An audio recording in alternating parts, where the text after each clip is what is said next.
Ada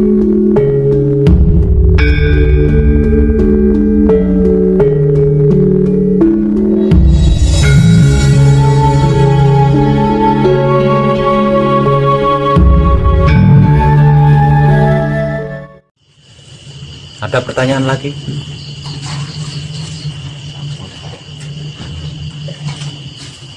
Ya.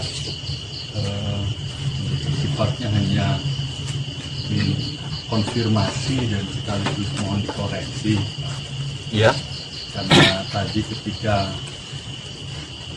yang tadi siang, hubungannya dengan yang tadi siang, ketika saya bertanya di dalam hati, tiba-tiba juga ada jawaban juga. Cuma kan saya sedang belajar nih sekarang, jadi belum pede apakah benar jawaban itu.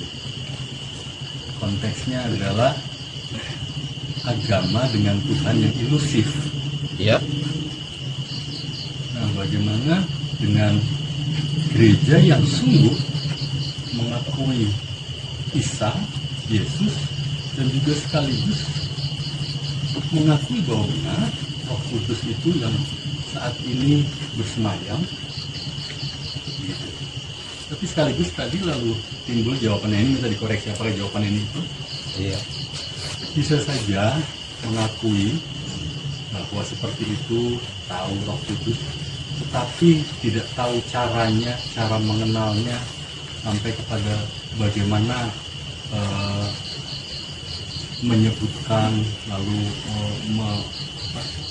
menerangkan sampai betul-betul mengenal itu. Apakah jawaban itu betul? Jawabannya ada dua itu. Bisa iya, bisa tidak.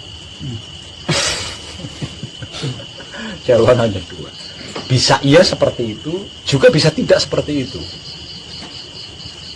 Seperti yang sudah sering saya ulas, semuanya itu bergantung daripada kebersihan otak atau pikiran kita, hati atau batin kita, kelamin atau syahwat kita. Bergantung dari situ.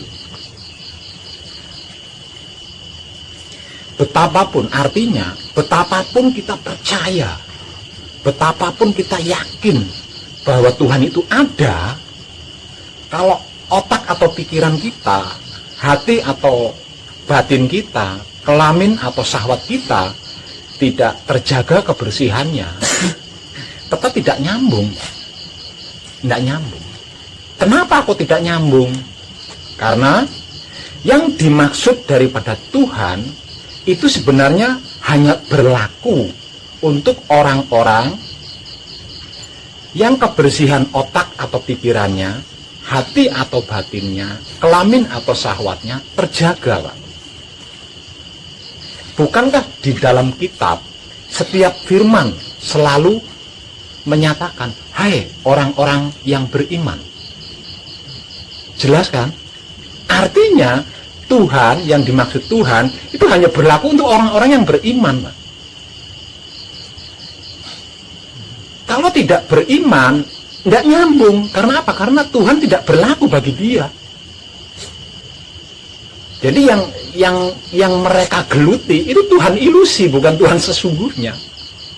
Karena Tuhan yang sesungguhnya itu hanya berlaku untuk orang-orang yang otak pikirannya terjaga kebersihannya, hati atau batinnya terjaga kebersihannya, kelamin atau syahwatnya terjaga kebersihan. Jika tidak, Tuhan yang sesungguhnya tidak berlaku bagi dia, makanya tidak nyambung. Perkaranya hanya di situ saja sebenarnya. Jadi bukan perkara agamanya, bukan perkara ayat-ayat di dalam agama itu, bukan perkara akidahnya, bukan perkara kaidahnya, bukan. Perkaranya tiga singgasana mereka ini, tiga singgasana kita ini bersih enggak? Kalau bersih, kebersihannya terjaga enggak? Perkaranya cuma itu toh, Pak. Hanya satu itu. Bukan perkara yang lain.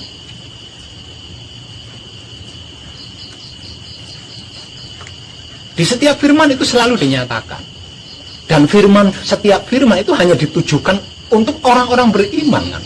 Hai orang-orang yang beriman. Kan selalu seperti itu. Artinya setiap firman itu hanya ditujukan kepada orang-orang yang beriman. Lebih dalam lagi berarti berarti Tuhan itu hanya berlaku untuk orang-orang yang beriman. Kalau tidak beriman, Tuhan yang sebenarnya ini tidak berlaku. Makanya apapun yang dilakukan tidak direspon sama Tuhan. Yang merespon adalah Tuhan, ilusi ciptaannya sendiri. Itu yang merespon.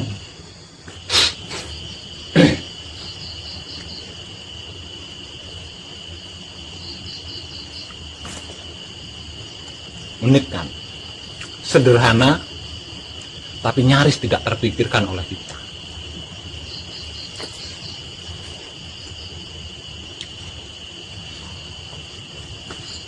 Sekarang pertanyaannya, apa sih iman itu? Kan gitu.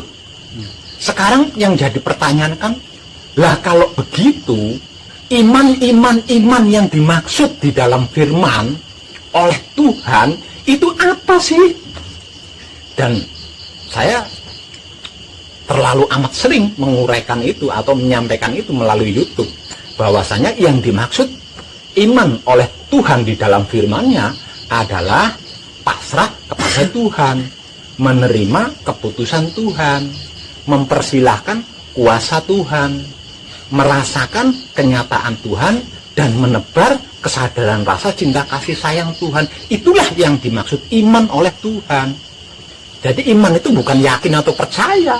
Untuk apa kita yakin dan percaya kalau tidak pernah pasrah kepada Tuhan, tidak pernah mempersilahkan kuasa Tuhan, apalagi sampai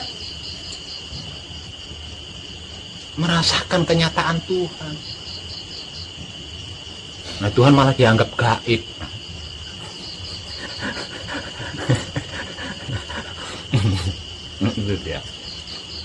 Nah, selama ini kita mencerna iman sebagai keyakinan kan, sebagai kepercayaan. Jadi hanya dengan sebuah kalimat saya yakin Tuhan itu ada dan esa, itu sudah merasa lebih cukup. Lebih dari sekedar cukup, sudah merasa lebih dari sekedar cukup. Hanya dengan berkata, aku beriman kepada Tuhan. Padahal Tuhan itu sendiri berfirman, hai orang-orang yang beriman, jangan berbangga dulu karena kamu menyatakan telah beriman kepadaku kalau aku belum menguji keimananmu. Ayo.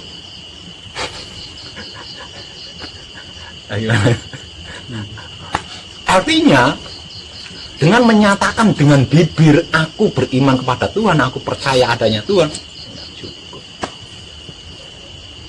Tapi kalau kita bisa pasrah kepada Tuhan, bisa berserah diri kepada Tuhan, apapun keputusan Tuhan kita bisa menerima, dan kita mau mempersilahkan kuasa Tuhan karena Dia maha kuasa dan kita ini adalah makhluk terbatas.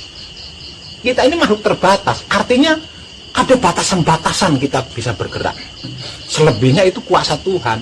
Jadi apapun itu, suka tidak suka, setuju tidak setuju, kita harus mempersilahkan Tuhan. Nah, kalau tidak melakukan itu, percuma kita percaya atau yakin kepada Tuhan. Intinya di situ aslinya. Intinya di situ.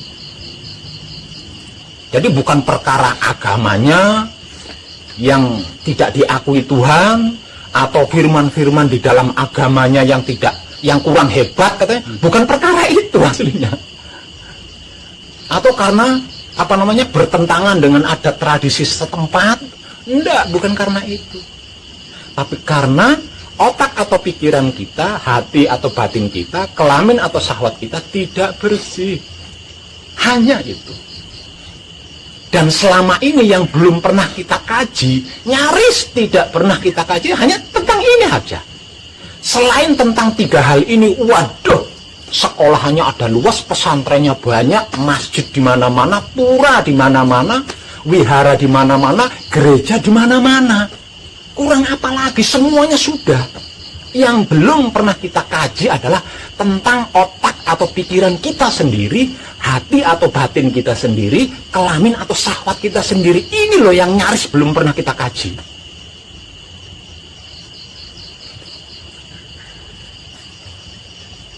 Perkara yang lain wis kabeh. Tinggal itu toh.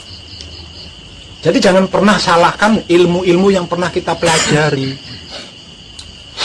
Jangan meremehkan agama-agama yang kita anut, akidah dan kaidahnya. Jangan, bukan perkara itu. Semua itu sudah benar. Semuanya itu sudah benar. hanya saja belum tepat. Karena apa? Karena kita lakukan dalam sikon, otak atau pikiran, hati atau batin kita, kelamin atau syahwat kita tidak bersih. Makanya nggak nyambung. Kenapa kok tidak nyambung? Karena yang dimaksud Tuhan adalah maha suci. Nah, suci yang dimaksud ini tidak bisa dicampuri dengan apapun, tidak bisa tercampuri oleh apapun. Artinya yang bisa mendekati suci, yang bisa bersua dengan suci adalah suci lagi.